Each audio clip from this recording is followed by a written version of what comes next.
Everybody knew Victor Wembanyama was special before he ever played an NBA game, but nobody expected him to become this good this fast. At 7'4" with an almost 8-foot wingspan, Victor looked like a player created inside a video game. But the scary part wasn't just his size, it was how he moved.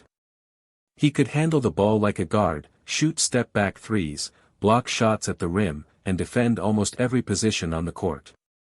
Players his size simply were not supposed to move like that. Before entering the NBA, Wembanyama was already dominating professional basketball in France as a teenager. He led his league in scoring and blocks while winning MVP and Defensive Player of the Year. Scouts around the world called him the greatest NBA prospect ever. Not since LeBron James had a young player entered the league with this much hype. By the time the 2023 NBA draft arrived, every team knew the same thing. If you got the number 1 pick, you were getting the future of basketball. That pick went to the San Antonio Spurs, the same franchise that once drafted legends like David Robinson and Tim Duncan. The expectations were massive, but NBA history has taught us something important. Hype doesn't guarantee success. Every few years basketball fans believe they're watching the next all-time great. Sometimes it works out, and sometimes it doesn't. Greg Oden was supposed to dominate the league before injuries ruined his career. Zion Williamson looked unstoppable but struggled to stay healthy. Derrick Rose became the youngest MVP ever before injuries changed everything. That's why people were cautious with Victor, because no matter how talented someone looks, the NBA is different. It's faster, more physical, and more demanding. Even great players usually need years before they fully adjust. But Victor Wembanyama didn't wait years. He started making history almost immediately. In only his first few games, he showed flashes that made the entire league nervous. Against Phoenix, he exploded for 38 points and 10 rebounds while completely taking over the game in the fourth quarter.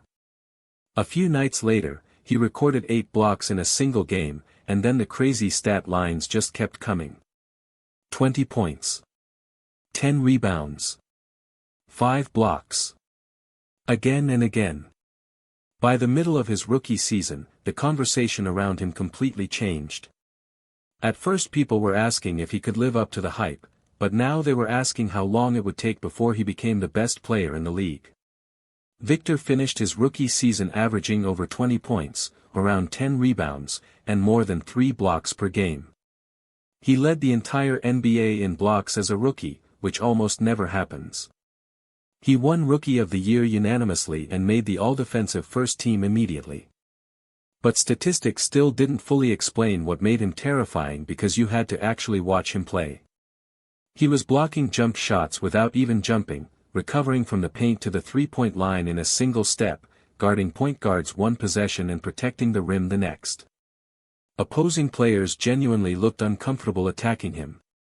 Some players would drive toward the basket, see Victor waiting there, and literally turn around. That's how much his presence changed games, and the scariest part was that he was still only a teenager. Then came year 2. By now the league had studied him. Teams started doubling him earlier, playing more physical, and forcing him into difficult shots. For a few weeks it looked like defenses were finally adjusting, but then Victor adjusted right back and somehow became even better. He started scoring more efficiently, his passing improved, and his confidence exploded. One night he recorded another insane 5-by-5 game with points, rebounds, assists, steals, and blocks all filling the stat sheet. Another night he dropped 50 points while hitting multiple three-pointers. At this point performances that would normally shock the basketball world were starting to feel normal for him. But his defense remained the most unbelievable part of his game. When Victor was on the court, opposing teams completely changed their offense. Players attacked the paint less often, guards hesitated before driving, and big men rushed their shots. Statistics showed opponents shot dramatically worse whenever Victor contested them near the rim. Some analysts were already calling him the best young defender they had ever seen. Then suddenly everything changed. During the middle of the season, the Spurs announced Victor would miss the rest of the year after doctors discovered a blood clot in his shoulder.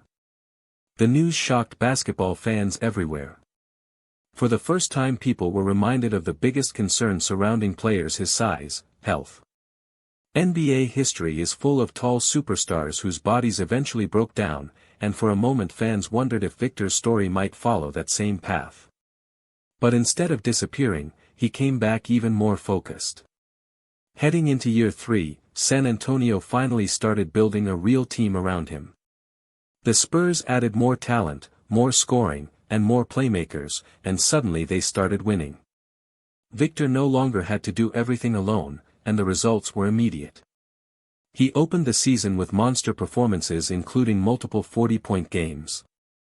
Every week he seemed to accomplish something no player in NBA history had ever done before. But the moment that truly announced his arrival came late in the season against the Phoenix Suns. The game was close, the arena was packed, and the Spurs were down by 1 point with only seconds remaining. Everyone knew who was getting the ball. Victor, isolated at the top of the floor, took one dribble, and rose into a fadeaway jumper over perfect defense. Swish. Game over.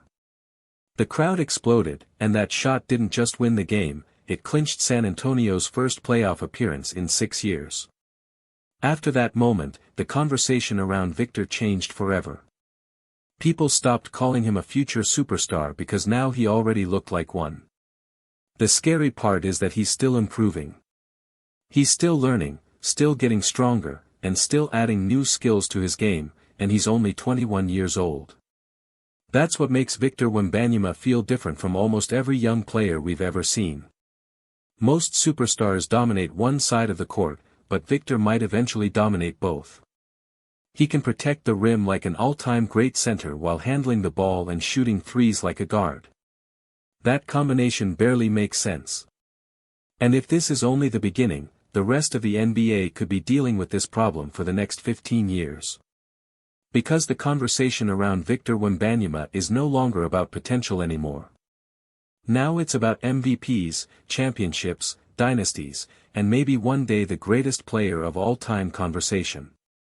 And if he keeps improving like this, that possibility might not be as crazy as it sounds.